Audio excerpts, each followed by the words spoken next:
Today we have the debate on the topic, should student athletes be mandated to participate in random drug testing? We have our for, Jason Sycamore. Brody Mason? Cody Sanderson. and our against. Anna Goodrich. Caitlin Shepherd. Devin Hartman.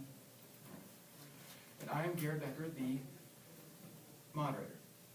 And now, the schools will do these random drug tests for a variety of reasons, like to help detect any sort of early detection and can begin intervention early to help defeat the addiction, if there is one. Although the schools have to pay money and have students drug tested, this topic is of the utmost importance. For schools, drug testing for students started in the late 1980s and has grown and keeps growing. It has become of only randomly testing of students involved in athletic activities.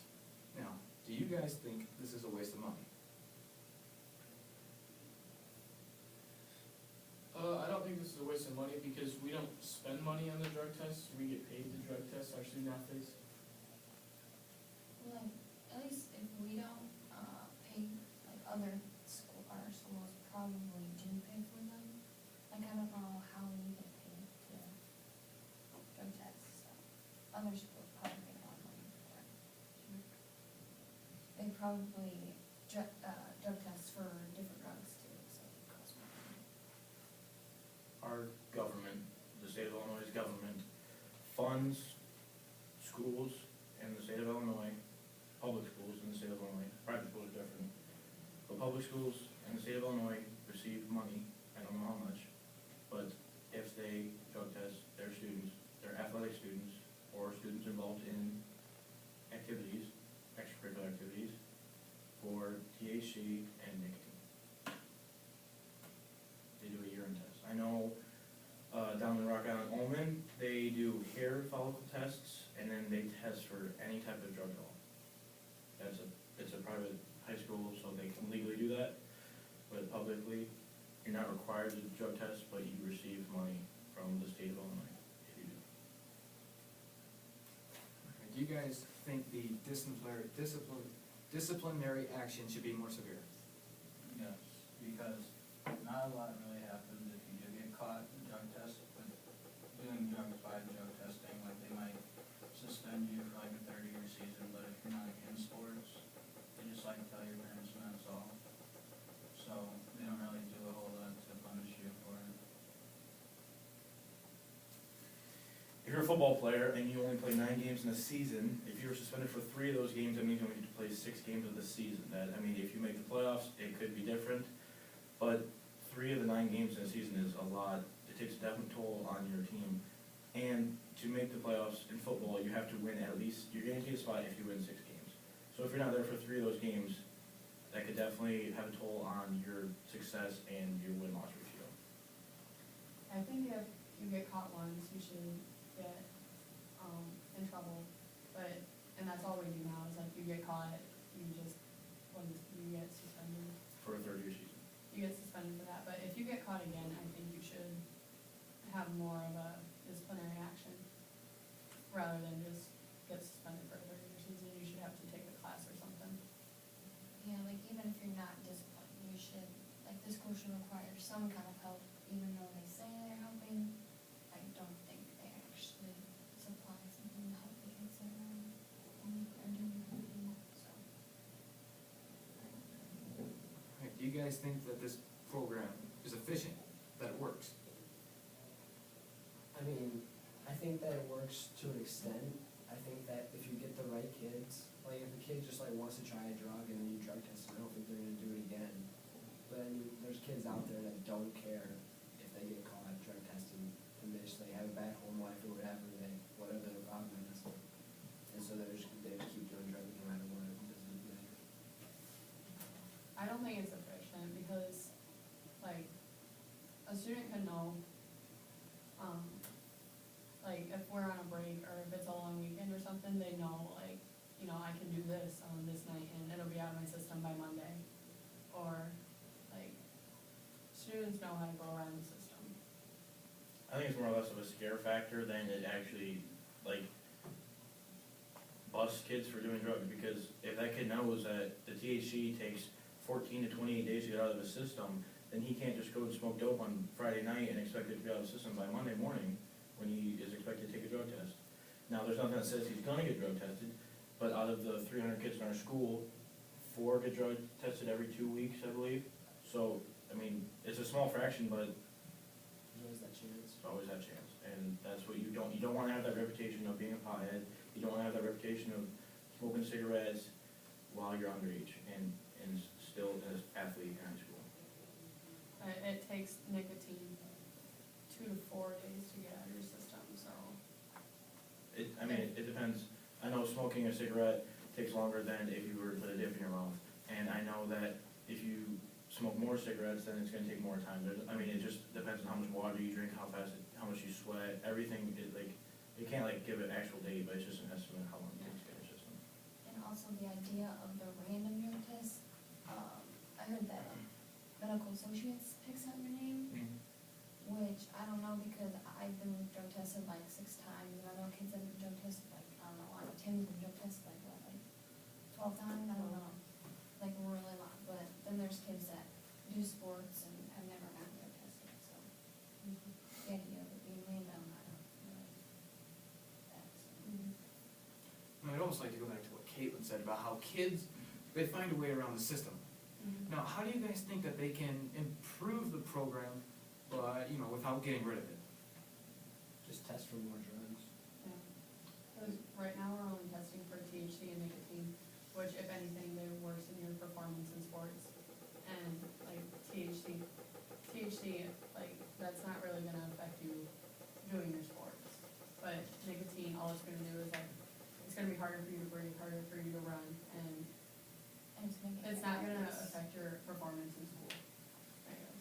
Yeah, I feel like they need to definitely test for steroids and anabolic drugs, because they enhance your performance, and make you bigger, stronger, faster. It's pretty much cheating. Yeah, and doing nicotine and THC, that's not really gonna keep you doing sports, I guess. I think I'd like to see more people being drug tested than just the 4, because, obviously it's a small percentage of the school, and it's to help. If you have kids in your school and your community that are doing drugs, you need to get them on a plan faster than what they would do themselves, so they can get help right away. And actually going on with that, if you have suspicions that people are doing drugs, you should, I don't know, maybe try and get them to test, because then you can actually help them. Instead of just letting them go do whatever. Now, do you guys think that pulling students from their classroom as they are learning, do you think that has anything to do with their grades? Like say, Caitlin was pulled as the teacher was giving an important lesson, and the teacher said something that will be on the test, but Caitlin wasn't there to hear it. I think it definitely can, but, you should definitely go back after class and ask the teacher what you missed. Part of it's definitely on your shoulders and your responsibility to get what you missed. It's just hard because if you're missing an important lesson and you forget to go back or something, or you don't understand, no one helps you, some teachers don't explain things the way they would in class. So it could be harder for them to go back and get their homework, but it should still be on you to go back. And also how Bailey has been drug tested 7 times, if she just keeps getting repeatedly drug tested during that one class, she's gonna miss a lot of information that she could need on the final. And if you're the last person to be drug tested, you have to wait for everybody to have to, drink all their water and go to the bathroom and get tested. It can take a really long It can time, take, so it can waste a your whole lot. class, basically. I think they should call you in the morning, right away, and tell you that you need to drug test on this date, and the people will be there, and so, you can go whenever you're ready, if you have a break in the class, or maybe you get done with lunch early or something, you just go and get it done. Yeah, or they do it during RTI rather than during class, which I understand some students, they had saw classes, so they leave early, but, the office should know that, so they would have to come in before they leave and do it. Now, do you guys feel that this makes certain kids uncomfortable, and that this could cause any problems in their lives? I don't know if it'd make them uncomfortable, but. I think if you're comfortable enough actually doing these drugs, then you should not be uncomfortable when you have to face the consequences. We're young adults, we wanna be treated like adults. You know what you're getting into before you do it, so I think that if you are uncomfortable, then you shouldn't have done it in the first place. The kids that aren't doing anything, I mean, it could be uncomfortable anyway because you're, I don't know. You like psych yourself out Yeah. thinking like, you know, what if I, Even if you're not doing anything, it's just. it's still just like, what if I were to get caught in something and they don't believe me? Now, I'm gonna go back to something that Brody said way back, and he said something about the smoking and it'll give kids a bad reputation. Now, do you guys think that affects their lives outside of school? Yeah, I think so, like, if somebody has a reputation of being like a pothead or like, smoke a pack a day, they're gonna have like a bad reputation even like outside of school, like at home.